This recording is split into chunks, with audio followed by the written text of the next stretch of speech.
My name is Feliz Rum. I'm a professor of political science at Plymouth State University. Today, I want to talk to you about why we should pay attention to the world, learn about world politics, international relations, and how world politics affect us.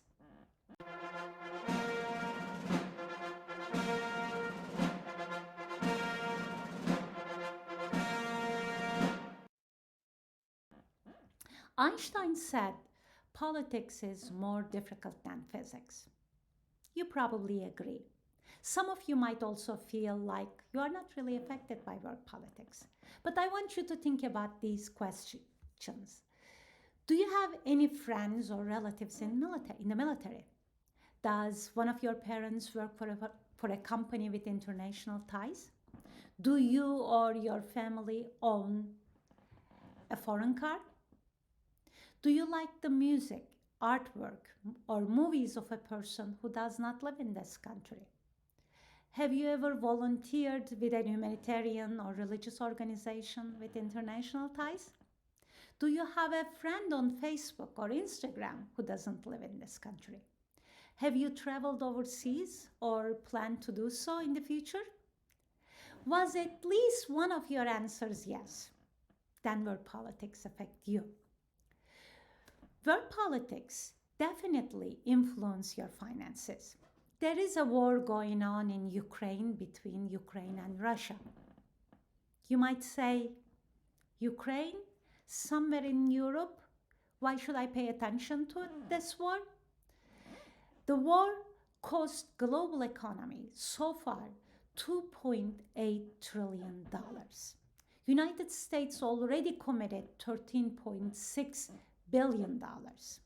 Some says it's about defending democracy.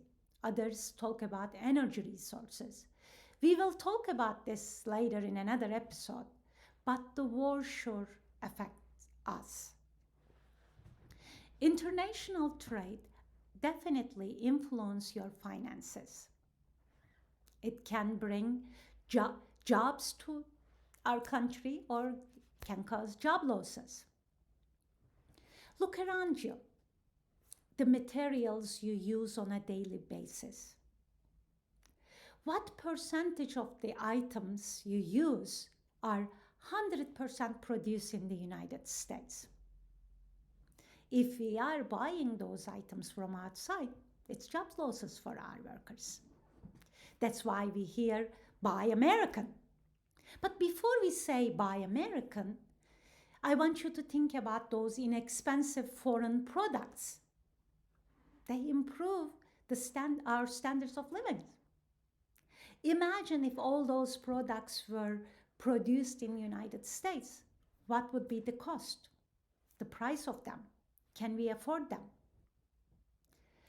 Let me give you another example showing our international trade and our dependency. United States dependent on foreign sources for vital resources. In 2016, US was 100% dependent on foreign sources for 20 of the 90 mineral commodities. When you look at that chart, you also see our dependency, maybe not 100%, but at different levels of those mineral commodities. Think about those commodities that we use to produce other things. Does our economy and our production depend on them? Those products that are coming from other countries around the world. Each year, individuals and companies invest billions abroad. Many familiar US companies that we associate with America, like Budweiser, Purina, 7-Eleven, actually have foreign owners. This might create a degree of foreign control over American economy and how Americans live. But don't forget, foreign capital also provides jobs and other benefits. United States owe a lot of money to foreigners. As of December 2021, we owed $7.7 trillion to foreign governments and foreign private investors. We owe China nearly $1 trillion. Very scary.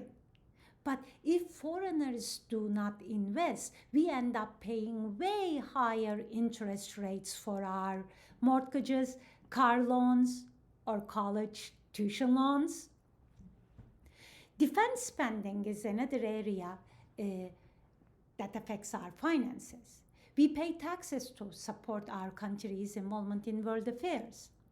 In 2019, average taxpayer paid approximately $3,500 for the Pentagon and military.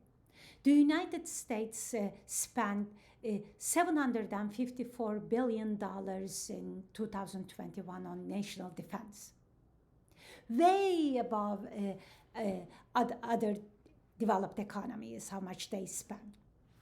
Great. We want to feel secure, we want to feel safe, we want to support our military. But if we spend more on defense, less is available for domestic use, like healthcare, like education.